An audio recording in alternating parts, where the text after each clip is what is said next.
pindah kepada Sayyidina Uthman. Ya Uthman, aku punya anak gadis, aku punya anak perempuan namanya Hafsah. Jika kau punya hajat, aku buka pintu untukmu. Diam juga Uthman. Sedih Rasulullah. Sayyidina Umar, anakku tidak laku saya begitu. Ngadu ke Rasulullah. Ya Rasulullah, sebagai seorang bapak akan merindukan pengen punya anak yang menikah dengan laki-laki baik. Kemudian saya mencoba mencarikan buat anak saya Hafsah laki-laki terbaik, tapi tidak mau. Abu Bakar aku tawarkan, tidak mau. Uthman juga tidak mau. Ya Rasulullah. Rasulullah tersenyum. Wahai Umar, akan menikahi anakmu orang lebih baik dari Abu Bakar dan Uthman. Sayyidina Umar mikir, mana ada orang lebih bagus dari Abu Bakar? Mana ada orang lebih bagus dari Abu Bakar? Ya Rasulullah, siapa yang akan menikahi putri saya yang lebih bagus dari Abu Bakar dan Uthman? Nabi menjawab, yang akan menikahi putrimu adalah aku sendiri. Nggak kebayang menawarkan ke Nabi, tapi ternyata oleh Allah diberi sesuatu yang lebih dari yang di pikirannya. Maksudnya begini, anak soleha, kalau memang ada laki-laki baik, kamu bisa saja minta tolong pada Ustaz. Ya Ustaz, saya seorang perawan, saya punya ini, saya sudah waktunya nikah, tolong sambungkan dengan laki-laki itu. Bukan menawarkan, hei kamu mau dengan aku enggak? Bukan gitu. Dan itu banyak perempuan-perempuan yang dengan punya biasa begitu. Sudah, kamu pengen siapa sih? Nanti saya cari selami dia. Saya panggil laki-lakinya, kebiasaan kayak apa? Dia ngomong. Tentunya dengan cara terhormat. Karena bisa jadi dia itu sebenarnya laki-laki yang sangat baik, kosong hatinya, bisa dimasukkan namamu langsung. Jelek. Langsung oke, nggak apa-apa. Banyak begitu. Jadi jangan mikir sekarang belum ada, pulang aja dulu, nanti akan diskusi dengan ibunya. Lihat laki-laki sejagat itu, pilihanmu, mana yang kiranya menurutmu baik, langsung saja. Tak lamarkan nanti orangnya, siapa dia. Tak telepon dia, assalamualaikum, panggil Buya saya. Ini. Maksudnya apa? Jangan nunggu ada calonnya dulu, kalau sudah ada calonnya, sudah komunikasi segala macam, walah. Malah paling enak yang melamarmu adalah di saat kamu berada di Indonesia sebagai orang yang Indonesia. Tapi kalau lagi ya di Hong Kong, khayalannya, wah calon istriku banyak duit, nanti tinggal saya minta setiap bulan. Aduh ini, wah ini kacau nikahnya bukan karena ada enggak gitu kira-kira?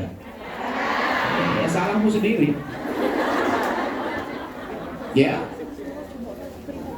Kamu sebagai, jadi calon suamimu melihat kamu sebagai seorang wanita yang ngabdi kepada ibunya, patuh dengan ibunya, lepas dengan alumni Hong Kong dan kita bawa. Soleha. Ada gambarannya belum? Belum ada. Belum. Nanti ada. Orang mana sih kamu? Banyuwangi, Bunda. Oh, tempatnya mbah saya. Nggih, kalau batas saya nggih.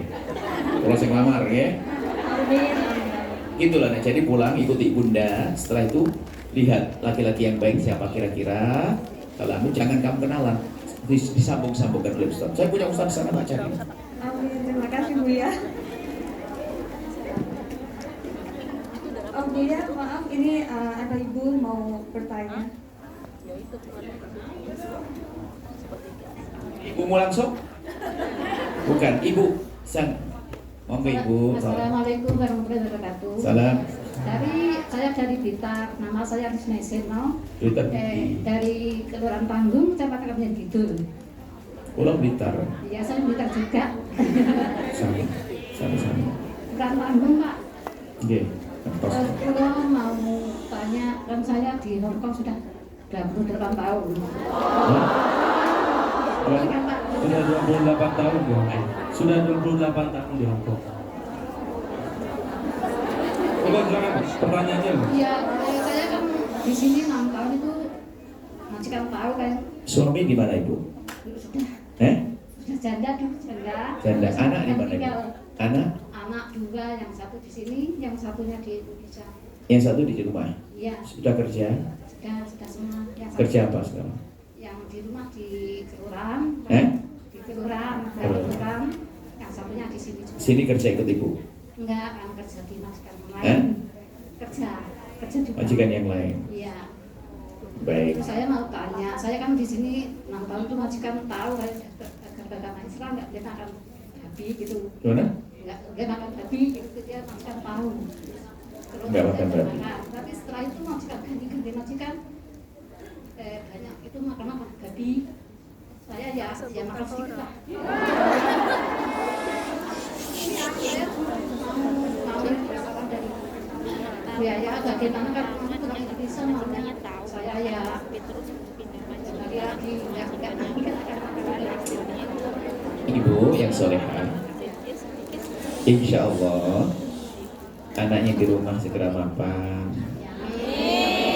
anak yang di sini segera dapat pasangan. Ibu nggak usah lagi di sini, pulang di rumah nanti enak. Sudah mulai ditata. Kalau itu kan bapak sudah finish kontrak. Laki semua, bukan? Enggak, nanti kalau aku boleh 2 tahun baru itu enggak. Ya sudah, ibu pulang, anaknya yang soleh di rumah insya Allah. Iya. Terus malam minta apa doa dulu Pak, Pak ya. Ya, Bu. Insya Allah didoain ibu, tapi kalau didoain ibu jangan makan babi lagi.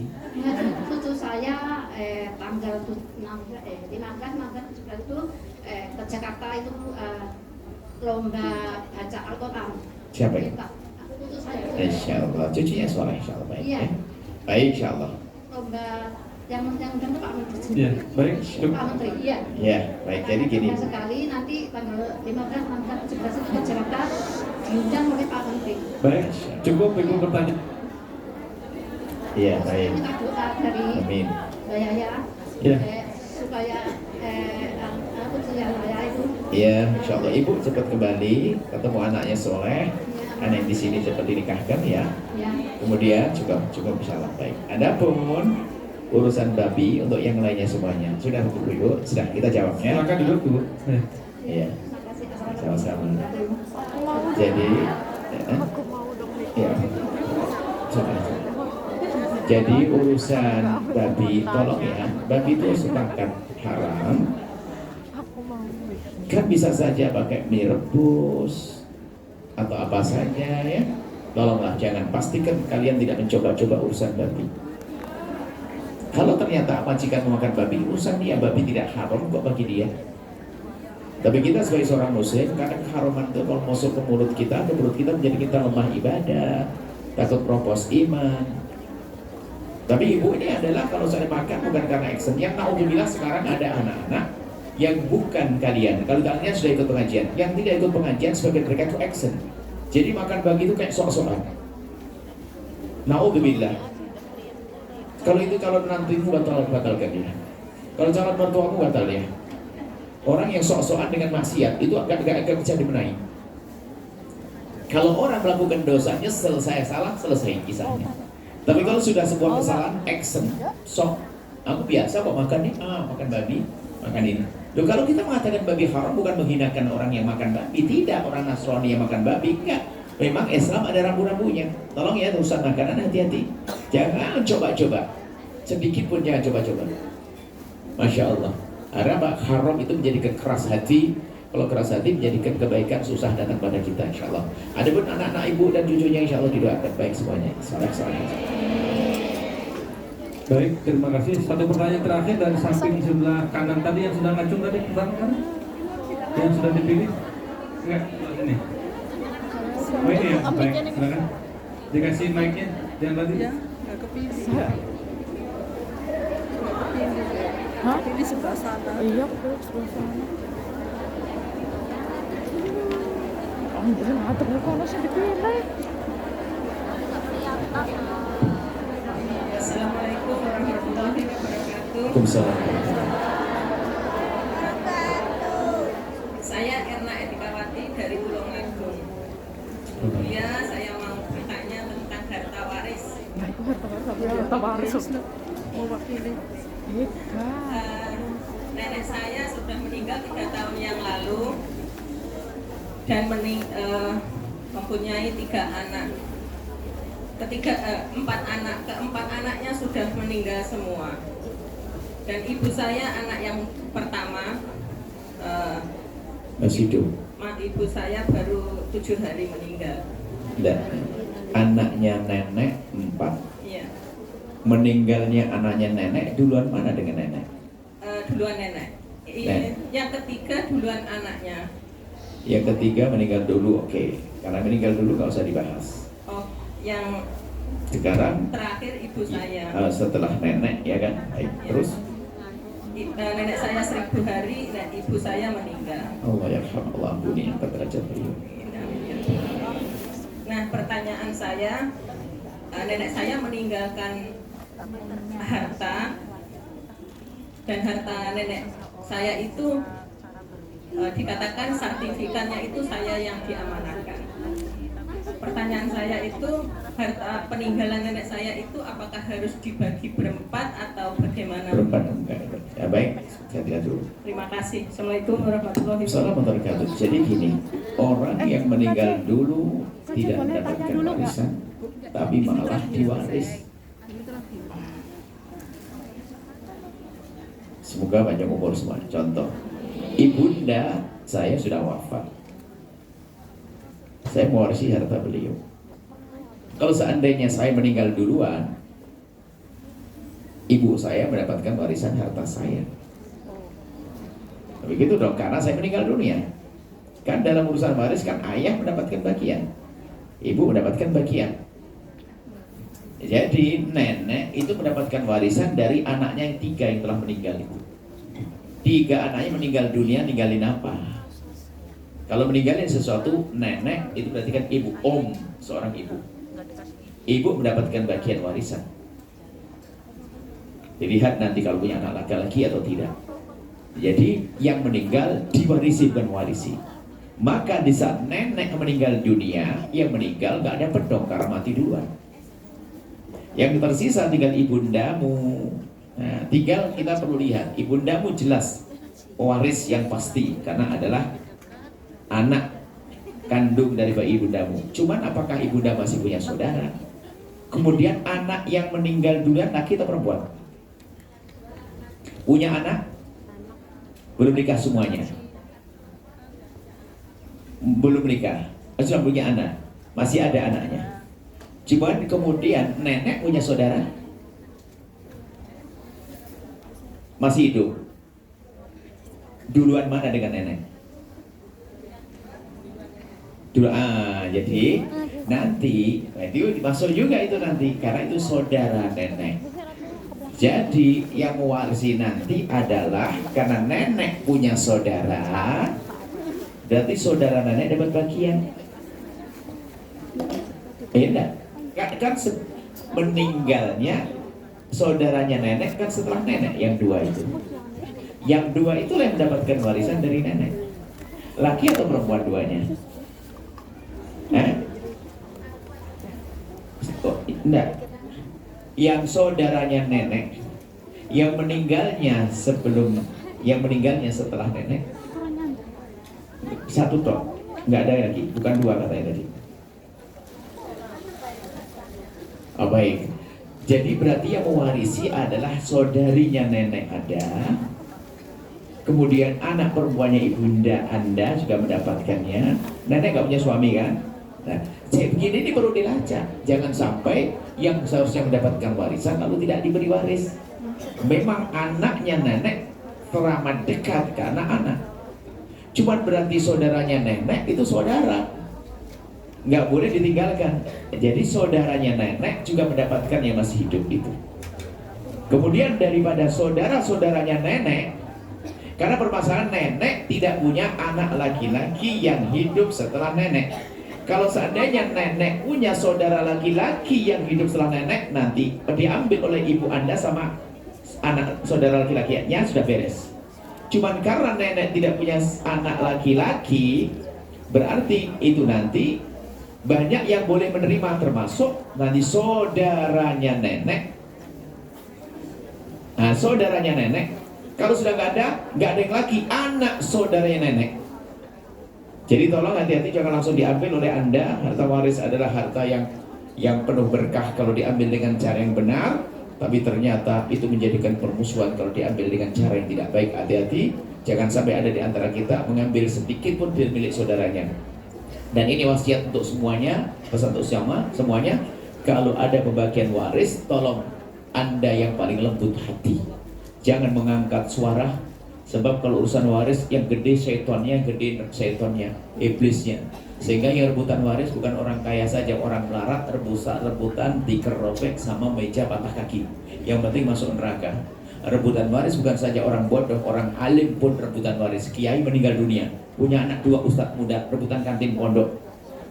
Naudzubillah, jadi waris itu naudzubillah. Makanya rebutan waris itulah ahli neraka berjalan di atas bumi. Dan Anda jangan masuk bagian semacam itu. Kembalikan ulama, nanti didata semuanya masih ada siapa, dan itu mendapatkan bagiannya. Dan memang Anda sangat, ibunda Anda sangat berhak mendapatkannya.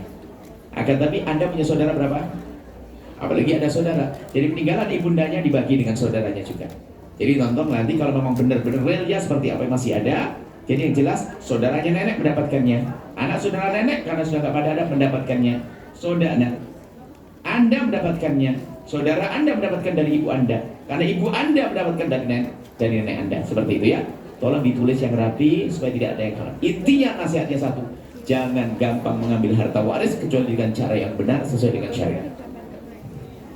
Baik, terakhir, pertanyaan terakhir Bu ya, singkat, pertanyaan tertulis, yaitu izin bertanya Bu ya, orang tua saya, itu bapak saya, punya hutang ke nenek, orang tuanya bapak. Sedangkan bapak sudah tua dan tidak mampu membayar hutangnya. Berarti hutang itu tanggung jawab siapa? Bapak atau anak-anaknya, cucu? Demikian. Jadi hutang seseorang tidak akan menjadi tanggungan orang lain. Hutang suamimu bukan tanggunganmu, hutangmu bukan tanggungan suamimu. Hutang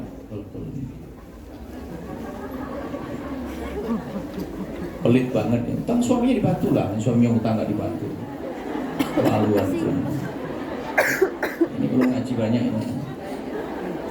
Bantu suaminya kalau punya hutang, kasihan dong dia. Beri kesenangan untuk berbuat tahun-tahun kok. Pelit banget lah. Sudah diongkok lama-lama masih pelit. Jadi maksudnya jadi kakek, ayah punya utang ke nenek, ya kan? Maka bukan kewajiban anak untuk membayarnya. Tetapi kebaikan hati seorang anak agar ayahnya lega sehingga kerja untuk bayar utang ayahnya.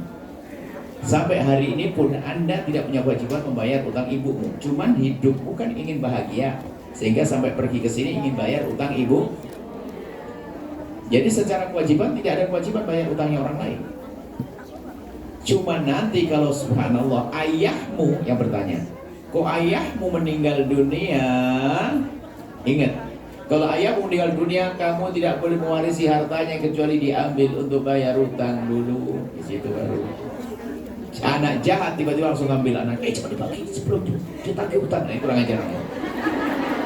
Segera beresi mana utangnya ayah atau ayah ke nenek, bayari utangnya semuanya, baru setelah dibayari baru dibagi waris. Akan tapi selagi masih hidup tidak ada kewajiban bagi anak membayarkan utang ayahnya, kecuali karena bakti dan kasih sayang seorang anak, takut ayahnya ditagih terus sakit stres, maka saya akan bayari. Bahkan berkata akan saya bayar nanti, saya tanggung. Ayo. Seperti itu ya. Cuman jangan mendengar omongan ini langsung sudahlah saya nggak bantu ayah. Ayahmu adalah ayahmu, ibundamu adalah ibundamu, suamimu adalah suamimu. Bukankah itu kekasih hatimu? Itu nggak apa-apa, saya banbari setelah itu bahagia indah. Ini saja. Mungkin ada pertanyaan masalah ekonomi, masalah bisnis tadi sudah. Baik. Terima kasih Buya atas jawabannya dan nasihatnya. Demikian saudara-saudara sekalian, mohon maaf apabila belum ada yang berkesempatan bertanya langsung ya karena keterbatasan waktu. Tapi insya Allah selebihnya apapun pertanyaan mengenai syariat itu bisa diakses melalui channel YouTube Al-Bahjah TV atau Buya Yahya, insya Allah di situ banyak tanya jawab tentang fikih, tentang syariat juga yang bisa disimak. Dan mudah-mudahan bisa jumpa lagi di lain kesempatan. Dan selanjutnya Buya mohon izin sebelum diakhiri ada saudari kita yang ingin berikrar syahadat. Mohon kiranya ada bimbingan dari Buya. Silakan semuanya bisa ke depan sini. Tidak. Ya yuk, kayak lu foto dulu. Aku dengerin satu dari. Dari mana?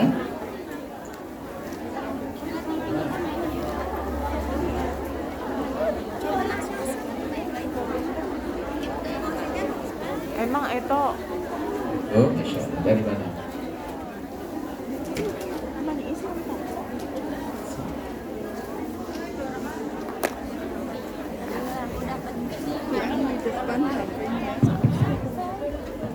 Masya Allah. cerita sedikit. Ya. Oh ya udah. 7 tahun yang lalu pertama saya datang ke sini, saya ikut majikan, dan majikan itu benar-benar orang Buddha. Orang apa? Dan saya disuruh majikan masuk Buddha, saya nggak mau. Akhirnya di saat saya pertama kerja ini nggak boleh, kerja itu nggak boleh. Saya bingung ya. Setelah itu, karena saya baru pertama dari Indonesia, saya bingung kalau begini nggak boleh, begitu nggak boleh, takutnya saya dipulangkan. Sementara di rumah ada anak kecil dan harus bayar hutang-hutang. Saya bingung tuh ya. Akhirnya mau nggak mau saya disuruh masuk Buddha. Akhirnya saya ngikut. Tapi dari hati dan pikiran saya tetaplah Islam. Tapi sampai saat ini pikiran saya nggak tenang ya. Siapa? Terus sekarang masih di majikan yang sama? Enggak, cuma 2 tahun setelah itu Sekarang sudah bebas dengan majikan itu? bebas. Tapi hati saya nggak tenang. Baik, Allah makasih. Dengan ketidaktenanganmu itu seruan iman yang amat dalam. Itu yang menjagamu. Dan bersyukur punya hati semacam itu. Dan ingat yang lalu biar berlalu. Allah Maha Pengampun. Dan memang itu dosa yang paling gede menyekutukan Allah. Tapi kalau kita kembali, Allah pun mengampuni. Tinggal nanti harus semakin semangat ya, dekat dengan syariat, ya. Menjalankan kewajiban agama, jaga auratmu, jaga pergaulanmu. Ya usah khawatir, setelah ini bersyahadat, yang lalu berlalu sudah selesai. Apakah Allah mengampuni dosa? Allah Maha Pengampun. Allah Maha Pengampun. Yang dikatakan orang yang menyekutukan Allah masuk neraka selamanya, yang tidak tobat seperti kamu. Ini adalah tobat, Allah ampuni, selesai. Sudahlah ya. Yang lalu biarkan berlalu, ke depan hati-hati. Kalau suatu ketika ada ancaman lagi, tidak. Iman, Allah, Rasulullah, gak bisa diganggu. Dan alhamdulillah sekarang sudah terbebaskan ya. Tinggal sekarang khusyuk, berkumpul dengan perkumpulan mulia semacam ini. Jangan sampai berpindah pergaulan, indah. Setiap akhirat cari pengajian, setiap Sabtu cari pengajian yang bisa rutin. Dan gak usah diceritakan tentang masa lalu ini. Ya, anak-anak juga gak perlu tahu, alhamdulillah. Semua media ditutup semuanya, ini hanya untuk pribadi ya. Cukup insya Allah, Allah ampuni, jangan khawatir. Suami di mana? Nggak punya suami. Karena saya bekerja, setelah saya sukses, akhirnya suami minta cerai. Karena saya jengkel, akhirnya saya mengurus perceraian. Iya, Setelah itu. perceraian selesai, beberapa bulan kemudian suami saya menikah. Alhamdulillah. Nyesal. Nanti dapat suami lebih baik. Itulah yang kami sampaikan. Seharusnya adalah dengan kesuksesanmu, kamu semakin lembut dengan suami. Ke depan insya Allah dapat suami diganti. Suamimu yang dulu baik, buktinya dia segera menikah karena pengen cari yang halal. Tidak usah disesali, bumi Allah luas. Laki-laki tidak hanya dia saja, masih ada yang lainnya. Yang penting iman sudah kembali, kemudian berpikir tentang pernikahan, nggak apa-apa. Suami yang soleh, ya, yang bisa memuliakanmu. Bismillah ya, indah karena Allah. Anak ada berapa? 2. Sudah gede? SD? Sudah berapa lama di sini? 7 tahun jalan. Anak ditinggal sama 7 tahun? Enggak, anak 2 tahun setelah saya pergi ke sini. Masya Allah. Jadi jarang ketemu ibunya. Sama siapa sekarang? Sama mantan suami. Oh, yang biayai? Yang biayai kirim terus. Suami biayai. Saya yang membiayai, tapi setelah saya cerai, akhirnya saya jarang ngirim uang. Oh gitu. Anak siapa itu? Anak dia, bukan anakmu. Baik. Tidak boleh begitu nanti. Ambil hatinya anak. Ambil hati anak. Tetap saja membantu, tapi bukan untuk rebutan. Alhamdulillah suamimu tanggung jawab merawat anak kan? Biarkan dia. Tapi tolong kasih usulan pondok ke depan yang mulia. Sudah yang lalu biar berlalu, selesai ya. Insya Allah dapat suami yang baik lagi. Dan semakin tawadhu. Ya, mungkin suamimu bisa lebih kaya dari kamu, bisa saja lebih di bawahmu. Apapun bentuknya, tetap tawadhu, nggak boleh sombong. Baik, cukup. Baik, bersyahadat. Bismillah. Asyhadu an la ilaha illallah. Asyhadu an la ilaha illallah Wa asyhadu wa asyhadu anna anna Muhammadan Muhammadan Rasulullah, aku bersaksi Aku bersaksi tidak ada Tuhan tidak ada Tuhan selain Allah. selain Allah. Aku yakin Aku yakin dan bersaksi dan bersaksi tidak ada Tuhan tidak ada Tuhan selain Allah, selain Allah. dan sesungguhnya Dan sesungguhnya Nabi Muhammad Nabi Muhammad adalah adalah utusan Allah. utusan Allah. Insyaallah sudah jadi saudara. Kembali, dan biasanya rata-rata kalau orang pernah kepleset dalam itu, kalau sudah masuk kembalinya lebih indah dari sebelumnya, karena sudah pernah merasakan pahitnya rupanya iman yang salah, hati kecilnya masih selamat. Sekarang kembali ke lingkungan iman yang benar, indah, insyaallah ya. Insyaallah, jaga insyaallah. Baik, sama-sama. Terima kasih ya Allah. Assalamualaikum. Salam warahmatullahi wabarakatuh. Pada rokok ya. Insyaallah. Ya, silakan. Ya. Ketemu lagi nanti kan di Indonesia. Ya. Ini jodoh yang baik.